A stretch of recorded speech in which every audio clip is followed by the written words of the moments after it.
All right, NADA 2026. I'm here with the man, the myth, the legend, Doug Horner, Benzs Bowties. How you doing, man? I'm good, Kurt. I've been running around like crazy, but I'm good. I just gave you the jolt of energy, didn't I? Yeah, you did. You weren't ready for that. No, I like it though. So we were talking a little bit beforehand.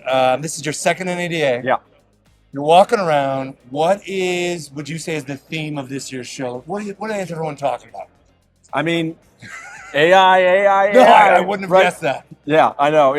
Last year it was kind of like the buzzword. This year I feel like people truly want to figure it out. Sure. If they're using it, are they using it correctly? Right. If they're not, what's the best version of it? Sure. But yeah, I mean, look, I get it. I see the value that AI brings to an industry that has a lot of repetitive tasks or things that get missed because you can only employ so many people, Sure. reasonably speaking.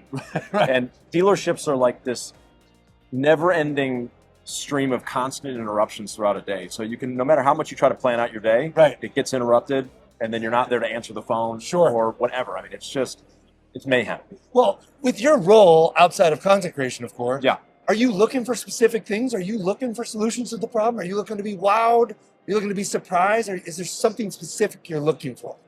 So I don't want to say that I'm ever looking for something specific because I think that my store has really gotten a great process down. But I'm always curious if there's something that might be like, I hadn't thought of that before. Right. I think that sometimes if you're too laser focused for something, Sure. that you might miss something else that could be a big value add. Yeah, absolutely. All right, let's get to content creation. Yeah. I want to ask straight out, walking around, Yeah. how often are you being stopped? Pretty frequently. Yeah, pretty frequently. I know this is odd for you, right? Like, meaning when we originally talked, Yeah. you were getting used to this, like people recognizing you, the bow tie, everything you're doing. Yeah. So, like, I mean, it's 10 times a day, 20 times a day? Oh, no.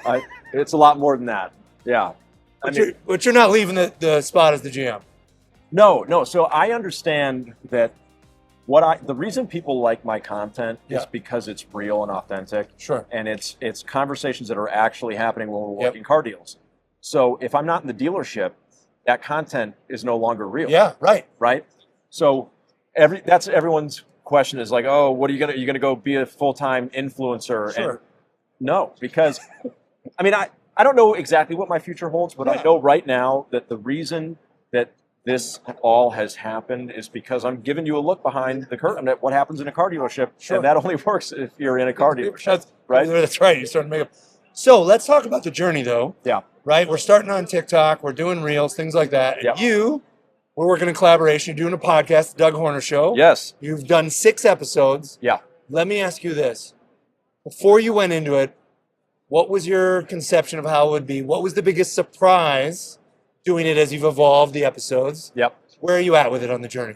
Yeah, so I have to give CallRevu a lot of credit because you all basically dragged me off the couch and were like, Not true. We're doing this. No, it's something that I've wanted to do. Okay. And I knew that it was going to require more work than I was expecting. Okay. So I think I needed the push.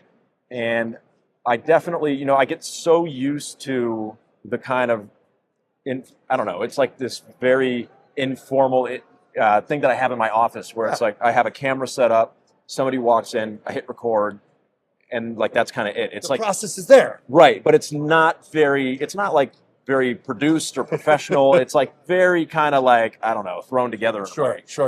So when I started doing this, I quickly realized, I was like, oh man, I really got to like step up the production values of this because a podcast, it's not the same thing as kind of the in-dealership content that I'm making. So, getting the studio space that we found, that became a lengthier and more complicated process than I initially thought it would be. Yeah. And lining up the guests, sometimes they would have last-minute things that would come up and cause us to reschedule. And then, my day off is on a Thursday, and right when we started, I realized, I'm about to lose Thanksgiving and Christmas and New Year's Day, so it was like, wow, I did not plan this out properly.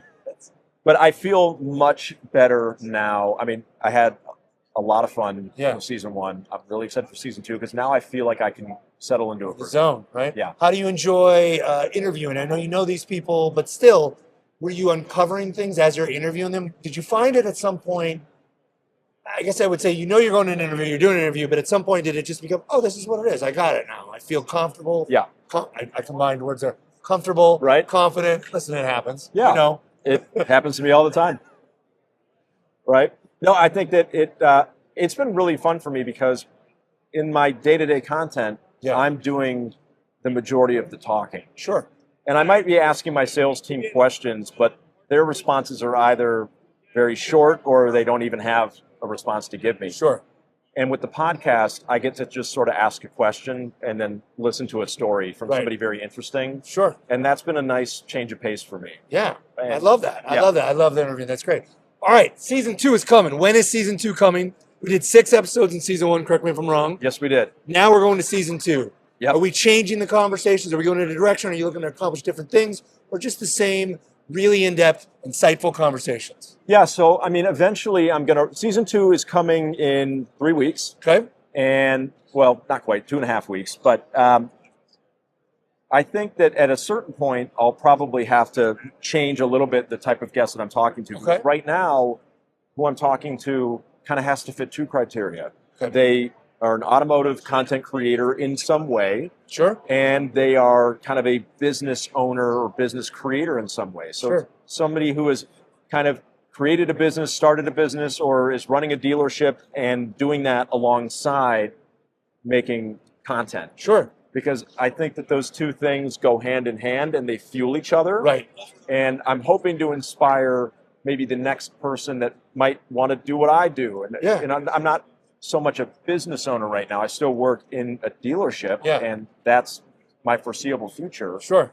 But, one day I have aspirations to be a business owner. And sure, of course. Ideally a dealership, right? Sure. That would be the dream.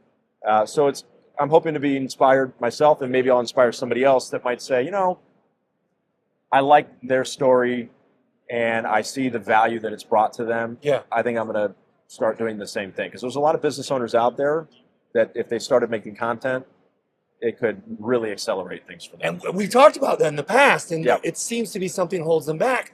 The space is still wide open. It really is. So, All right, so we'll close on this then. Season 2 again is coming.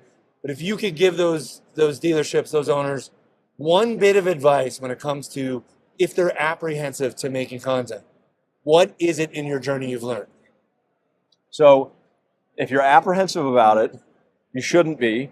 Take it from somebody who's living it every day. The amount of traffic and business it has brought the dealership is immeasurable. It's truly insane.